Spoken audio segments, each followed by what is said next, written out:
Hi YouTube, Tommy here. This video is about, it's pretty much where I grew up and the things that I learned from the people that were my elders, and how society's changed a wee bit these days, and can I mention some of the people that were mentors to me and what they did to kind of make your life a bit different. Hope you like the video, give it a chance, thanks.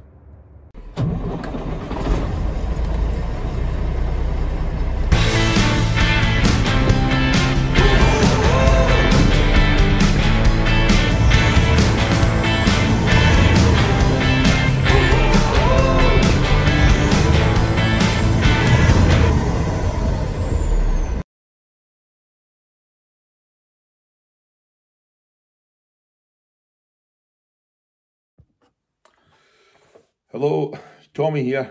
It's 4 AM, middle of the night, and I thought I need to make a video here. This is rumbling around my head. I want to get it out and get it off my brain, and hopefully it can maybe help somebody or give them an idea and help you figure out why you do what you do.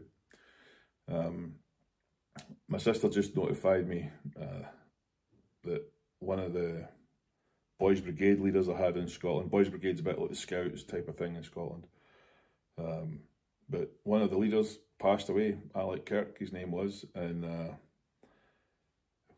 to give you a little bit of a background on the situation here, where I grew up, some of you know me, some of you don't, but where I grew up, it was a mining village in Scotland called Patna.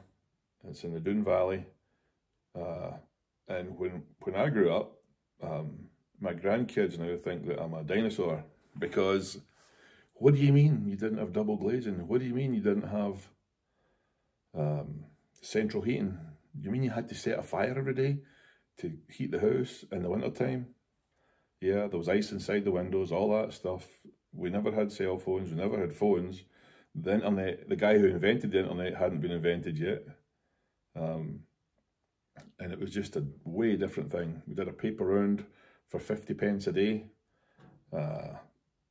And I was glad to have it. But no, different times. We were poor, very poor to say the least.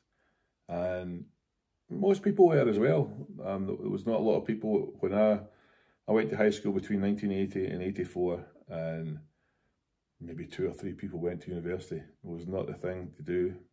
If you get a job in the pit, you're doing well. My first job was in a training scheme, getting paid £26, 25 pence a week, and had to give my nana £10 a week dig money just to be there. So I speak to my wife and she's the same, the dig money, you know, all that stuff. But you know, I don't know if that happens anymore or not. But that's the way it was. We were poor. It was a poor neighbourhood, but when I've been messaging my sister back and forward, or she wasn't the Boys Brigade obviously, but I was, and the leaders that we had in there, just to give you a couple of insights into it, I would say that we were, and I never noticed at the time, but we lived in a rich society, if you can believe it. Dirt poor, but rich. The neighbourhood, it was all, when people looked after their gardens, we didn't call the neighbours by their first name. It was either Mrs. Gordon or Mrs. Jones or Mrs. Island, or, you know, you'd never call any of your parents by the first, any of your friends' parents by their first names. That wouldn't happen, really, you know. Respect is what it was. But the people who were in our Boys Brigade thing, we would go on a Friday night, and Alec, there was 3 men. There was Eric Chalmers, who's passed away, and Alec has just passed away, and Andy Carmichael was the other one. He's still bouncing around, he's a lovely guy. But they would spend their Friday night and take in, I would have to say that we were toe rags, you know. We would chap the door, run away, and we would just, you know, we would pretend we were pulling ropes across the street to, you know, to stop the cars, and then when they stopped, they would chase us, and it was just, they were harmless pranks by teenage boys. But these men that took the Boys Brigade at that time, and if any of my Boys Brigade pals are still, watch this or that, they'd be able to verify that they would take us on a Friday night into the Boys Brigade hut, the church hall thing, and we would train for our Boys Brigade football team. And I can feel a smile coming across my face when I'm remembering back to this. And they would send us, the back road out of our mining village is a dark, wet, winding road way up a steep hill. And our football training for our football team in the Boys Brigade, they would send us all the way up that hill in the stinking wet rain. Anybody from Scotland knows what it's like in the winter time. And here we would go. Friday night, I don't know if that's when Alec and his pals had a cup of tea, but they would send us up the hill, and we would run up there and think we were, doing great. Health and safety now and everything would not let that happen. Oh, you can't have the kids wet. You can't have them out in the dark. There's got to be an escort. There's got to be, safety. We would just be out there running up the road, and if a car came, we would run at the side, and the car would go by and splashes, and we would run up and then run back down again. We did sponsored walks over to Straighton, which was, I think, somebody will correct me, but it was about 10 mile over the hill. It felt like about 50. Walk all there and back. And that was our training. And then I will say that the year that I was in was probably one of the biggest years of our school, and so we got to play, because we with nothing else, no video games. This is sounding like, oh, back in the day, but we never had video games to sit in and play at night time. We would always be out, whether it was standing underneath a lamppost with your pals, playing hide and seek, playing all the stupid games that you don't play anymore, just with your pals, and it was good. We had disagreements, but we were quite a tight group, and the guys that played in our Boys Brigade football team, that's all we did all day, all summer. We would, and at night time, we would come off of school, we would go to school in the morning, get off the school bus, and play football, soccer to the Americans. We'd play football till the school bell went. At break time, we would play. At lunchtime, we would scarf down our dinner as quick as we could and get out and play. When we went home, in for school, change your clothes, back out with your pals, playing football again. And that's all we did, all the time. And so when it come time to play in our Boys Brigade team, we were already quite a tight team. We didn't come from different communities to go play. Some players were better than others, and we didn't really care because we were all pals and we played as a team. And these guys who were leaders got us to do all this training, and eventually we got to, I think it was the West of Scotland Cup, and we played in the Dam Park Stadium in Ayr, which is a big deal. Nobody got to play there. It was, people got to play there, but it was a competition, and you had to be in a final or something like that to play in this stadium. And the leaders of the Boys Brigade get some buses from the local bus company, and people from our little crappy village come down into the big town of Ayr to watch us little village boys playing in the final of this West of Scotland Cup. And we win 3-1, and I was the captain and got to walk up and pick up a cup and be a local hero for a little bit. We all were, to the point that our leaders again, teenage boys, that had been doing so many different things, they arranged a coal lorry, which is like a flatbed truck, and put us boys in with football strips on the back of this truck. Probably wouldn't happen again with this health and safety, but they put us on the back of this truck with our cup up at the front of the truck, and paraded us around the village, people tooting the horn with us boys, conquering heroes, returning back to our, a little bit emotional here, but returning back to our little crappy village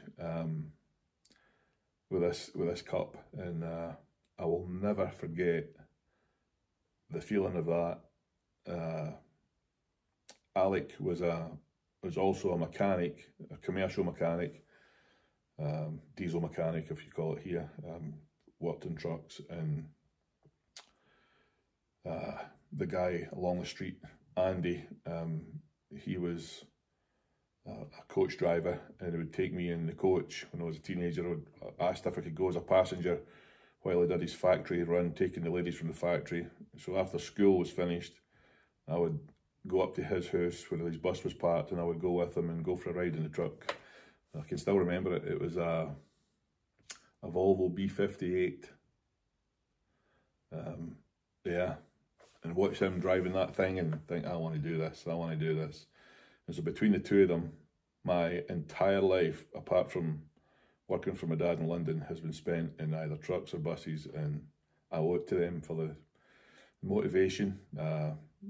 They always took us to car rallies out in the countryside, and just a different class of human being existed in that time in communities. And it's kind of a sad thing that you know, this generation, the TikTok generation and the iPhone, you know, people that have got instant communication and social media, that's missing. I don't think it happens in society as much, but I'll tell you what, when I was growing up, I knew we were poor. That was easy. I didn't have a lot to compare it with, you know, because everybody else was poor. So if the ball burst, we always try to figure out who was going to ask their mum for the £2.50, or we could get enough between us to get a ball.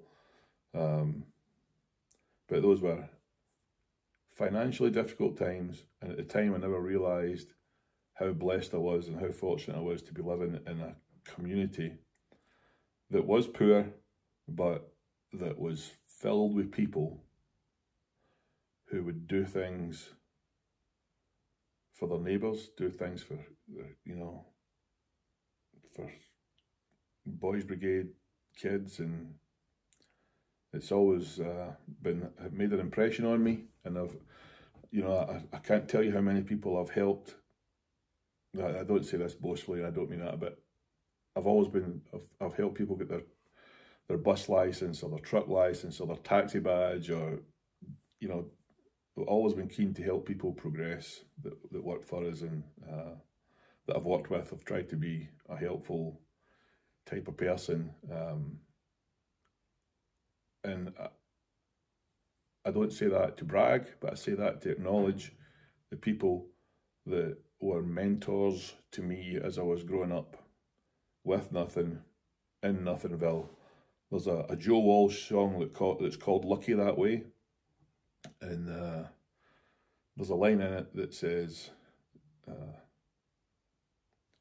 started in the middle of nowhere, didn't have far to fall. And that kind of was me, you know. It was the middle of nowhere, and didn't have, you know, when it says doesn't have far to fall, if you need me to explain that, it just means, you know, if you get a job in the pit, you're doing well. And but having people with leaders and examples and people that spent their time, you know, Friday night, you know, would I want to go now in this generation and be spending my Friday night after working all week with a bunch of toe rags like we were? I don't know if I'm as good a man as these men were. Probably no. That's quite simple, but I have become a person in a lot of people's lives where my kids can, if there's a problem, my kids know that, yeah, Dad will be able to figure something out. My stepdaughter, one of my stepdaughters, the other week there, my wife and I were dealing with something, said, don't worry about it. If anybody can figure it out, Tommy can. And we have just got through one of the worst years in trucking that there is, and we're here. I have got business partners, and I have somehow kind of become someone that people can count on a bit. And again, I don't say that boastfully. I only say that to acknowledge that I'm sure some of that comes from where I grew up, how I grew up, and what was involved. Being from Scotland, we are determined people. being from a council estate in a mining village in Scotland where, I don't know what you call it, determined and want to improve and want to try to make something out of yourself, you know. But if this video gets to Alex's son in Australia, I would just like to thank you and for the time that your dad spent away from your house when you were a little boy, helping us boys turn into men. And that's I'm grateful for him for doing that. And yeah, you don't realise at the time how blessed you are growing up in those little, we call them deprived areas, you know. So anybody that's from a deprived area, you know, one foot in front of the other, and make something of yourself and have a go and honour the people that have tried to teach you right from wrong. I'm really grateful for the people that I've had in my life that have done that. And this is a strange video to have on a trucking channel, but yeah, good people helping other people is a good way for society to move on and become better. So I'm grateful for all the people that helped me, and I'll leave that with you. Hopefully it'll maybe inspire you to think about people that have helped you and how you maybe pass it on to somebody else. So thanks for watching.